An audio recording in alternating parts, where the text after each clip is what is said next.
Bonjour. La France s'enfonce jour après jour dans une crise institutionnelle et politique qui s'aggrave d'autant plus que n'apparaît aucune alternative démocratique sérieuse.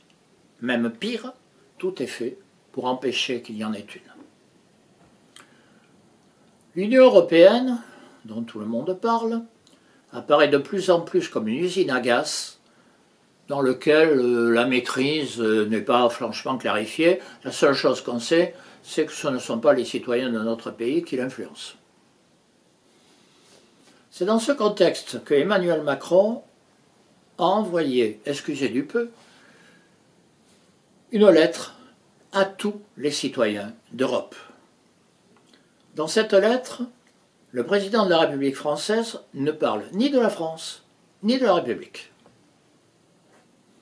En revanche, il fait un certain nombre de propositions assez surprenantes. Je reprends, là j'en ai la liste rapidement. Une police des frontières communes, un office européen de l'asile, un conseil européen de sécurité intérieure, un traité de défense et de sécurité, une banque européenne du climat, une force sanitaire européenne, une évaluation scientifique indépendante des substances dangereuses, une supervision européenne des grandes plateformes, une agence européenne de protection des démocraties. Cette énumération à la Prévert, heureusement, ne doit pas faire oublier que certains de ces organismes existent déjà. En toute hypothèse, proposer une liste pareille alors que déjà il existe un nombre d'organismes pas possible est franchement une plaisanterie. Emmanuel Macron propose par ailleurs qu'il y ait, je cite, une conférence pour l'Europe afin de proposer tous les changements nécessaires à notre projet politique. Quand il dit notre projet politique, je ne sais pas très bien de quoi il parle, en tout cas c'est le sien, mais c'est pas le mien. Enfin du moins tant que je ne saurais pas de quoi il s'agit. Bon, ça rappelle un peu la manière dont on a essayé d'imposer aux Européens en 2005 un traité constitutionnel. Bien. On connaît la suite. Lorsque les citoyens s'en mêlent, ce qui serait la moindre des choses, lorsqu'il s'agit de démocratie et de leur avenir, bien, on pourrait leur demander leur avis. Eh bien non. Emmanuel Macron propose qu'on crée pour cela une espèce de vaste conférence, encore une usine à gaz d'ailleurs, dans laquelle il y aurait des intellectuels, des experts, des personnalités religieuses, des philosophes, et, ajoute-t-il, un panel de citoyens.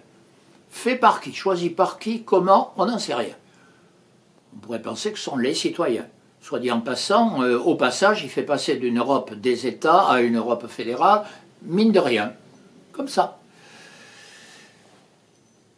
Je pense qu'il est important de rappeler que la question clé de l'Europe, de l'Union européenne, est que dès l'origine,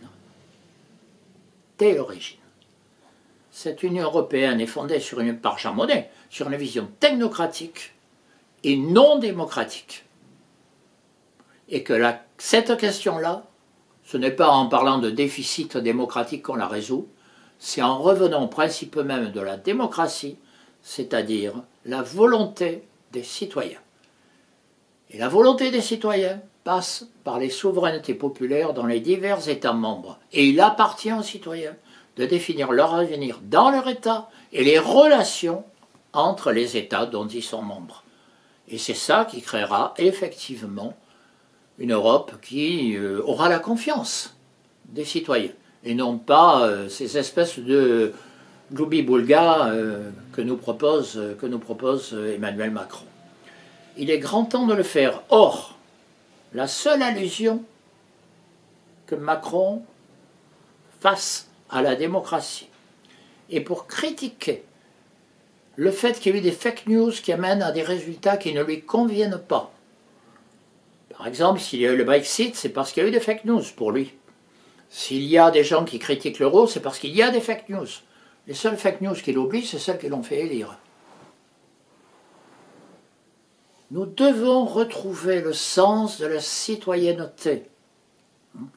Nous devons le retrouver non pas par la force non pas en empêchant les gens de s'exprimer, non pas en faisant des rassemblements complètement archaïques autour d'Emmanuel Macron avec Alain Juppé, Jean-Pierre Raffarin, François Bayrou, Ségolène Royal, Pierre Moscovici et j'en passe.